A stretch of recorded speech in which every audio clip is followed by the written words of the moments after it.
কালু ভাই একে টপকাতে হবে। ওকে টপকাতে 1 লাখ টাকা লাগবে। না কালু ভাই 50,000 দেবো। আচ্ছা ঠিক আছে, 50,000-ই কাজ হয়ে যাবে, যাও। আসিফ চলো কাজটা করে আসি। চলো।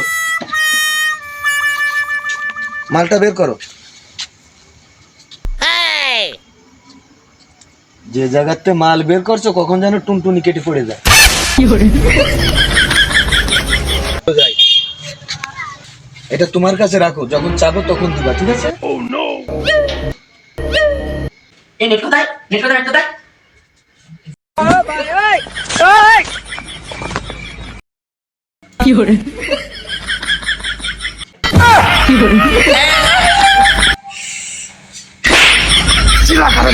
ভাই তুই আমার ফোনার মধ্যে সুই ঢুকাই দিয়েছিস।